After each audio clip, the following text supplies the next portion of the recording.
بسم اللہ الرحمن الرحیم۔ قربانی کے مسائل کا بیان چل رہا ہے۔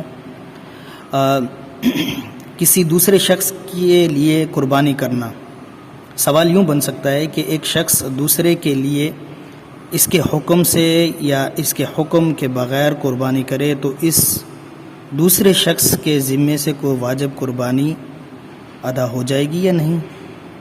تو الجواب حامداً و مصلیاً، قربانی واجب قربانی کے ذمے سے فارغ ہونے کے لیے ضروری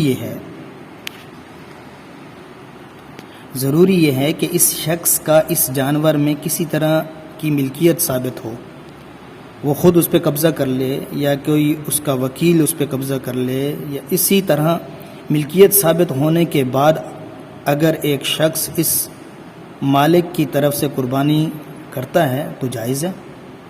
لیکن اگر کسی طرح بھی ملکیت ثابت نہیں ہے اور وہ خود اس جانور کو قبضے میں بھی نہیں لیا اس نے، اور نہ اس کے وکیل نے اسے قبضے میں لیا ہے، اور یہ دوسرا شخص اس کے لیے قربانی کرنا چاہتا ہے اور اس نے کر بھی دی بغیر اس کی اجازت کے، تو اس سے اس کی واجب قربانی ادا نہیں ہوگی۔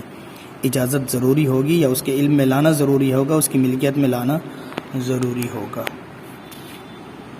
واللہ عالم بالصواب۔